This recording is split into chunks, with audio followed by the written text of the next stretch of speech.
How many of you play golf? Any golfers with us?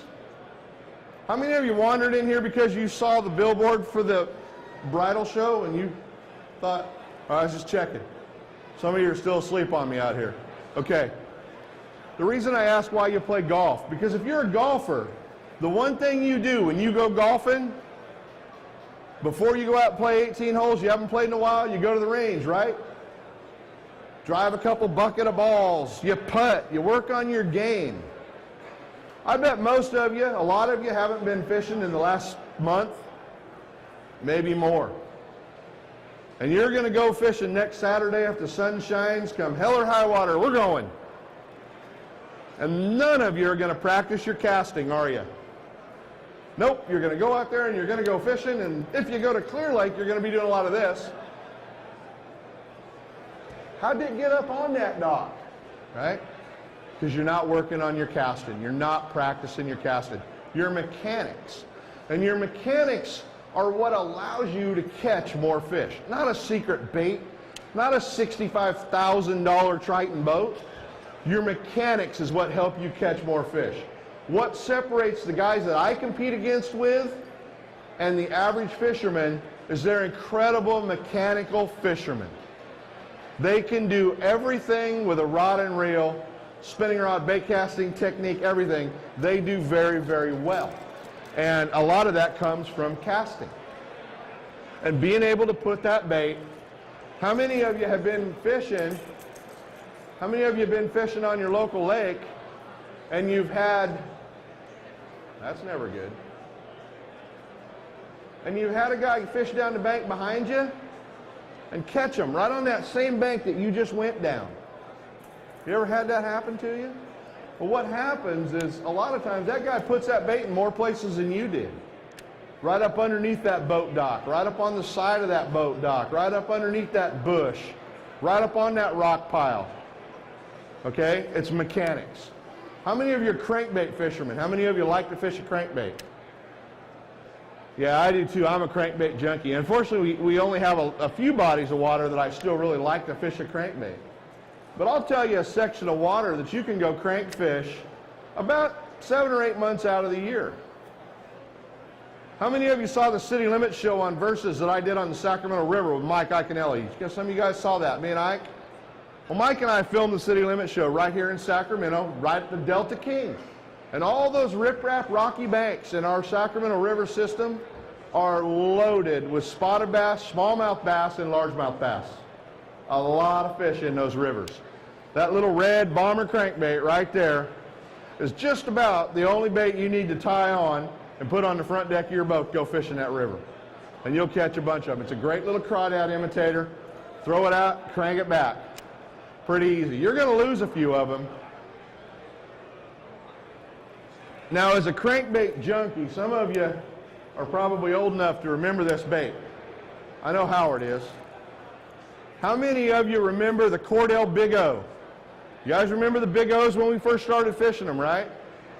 Do you remember how deep you thought the Cordell Big O used to dive? Oh my gosh, it's dredging the bottom, isn't it? You know that bait dives about 4 feet? That's about it, about all it ever got. We're throwing big crankbaits now like the big bombers now, some of the Norman stuff, Randy McAbee's Big Mac plug. You can fish 20, 25 foot of water with a crankbait. So I'm matching a lot of my crankbaits for the depth and for the water that I'm fishing. So kind of cool, kind of a neat way to go fishing, and a great technique to put on the deck of your boat and go fishing with. All right. How many of you that are bass fishermen with us have ever caught a bass deeper than 40 feet of water? Deeper than 40. Howard, you can raise your hand now. You did the other day. All right. So we talk about deeper than 40 feet, and very few hands come up in the crowd, okay?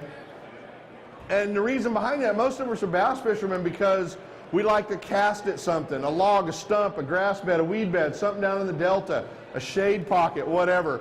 And most of us started bass fishing because of the ferocious topwater bite that we got, right? That was always a lot more fun than trout trolling. Did Sepp leave? He's not behind me, is he? Okay.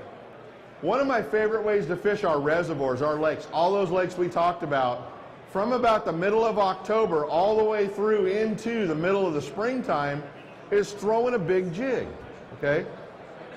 I like that jig to imitate a crawdad. This is a 3/4 ounce jig head. It's got a light wire 4/0 hook and a Yamamoto skirted double tail hula grub. I'm going to throw that jig out. I'm going to let it sink all the way to the bottom. Pick that jig up, set it back down. I'm going to keep it on the bottom. I want it to imitate a crawdad, okay? Pick it up, set it back down. A lot of times I'm just dragging that along with my electric trolling motor. I'm never even making a cast and retrieving it. I'm dragging that bait on the bottom with my trolling motor. And I can work that bait down a lot of times, especially on our reservoirs this time of year. I catch a lot of fish from 35 to 75, 80 foot of water on this jig. The bite on a jig in deep water is just like that flipping bite when you're fishing shallow. They'll thunk it, they'll pull on it, swim off with it. It's all the same. What I'm doing is I'm scaling everything back. I'm fishing 10 or 12 pound test Vanish fluorocarbon line. 3/4 ounce jig, fishing a graphite rod so I can feel it. The big jig, 3/4 ounce, and a 4/0 light wire hook so I can penetrate that fish when he bites it. I don't want to fish that giant big old 5/0 hook because I'm never going to penetrate in deep water with that 5/0 hook. Okay, so I'm fishing a 4/0 light wire hook. Now, if I were to take you guys all fishing with me tomorrow, and we pulled up on a spot, and I pulled my jig rod out with a 3/4 ounce jig, and I handed it to you, the first thing you'd do is probably step up on the back deck of my Triton, and you'd take that 3/4 ounce jig, and you'd let her rip. And you'd cast that sucker about from here over to the racetrack. And you'd go, that's a problem with deep fishing, I can't feel anything. Well, of course you can't, because you have 70 yards of line out and you're trying to fish down on the bottom. I'm going to take that jig, and that's what I'm going to do with it right there. I'm going to drop it off the bow of my boat. And now I'm going to fish that jig right directly underneath my boat where I'm in contact with it. Pick it up, set it down, pick it up, set it down. I can feel that. Now I'm in direct contact with that jig. Pick it up, set it down. Pick it up, set it down. What's a bite feel like? Okay?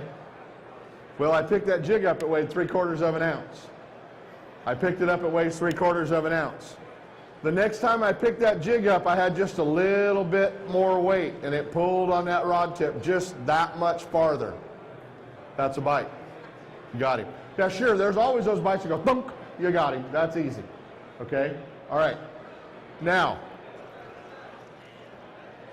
the first thing I'm going to tell you after I've got you toned in from making 80-yard cast, the first thing I'm going to tell you is slow down with that jig, right?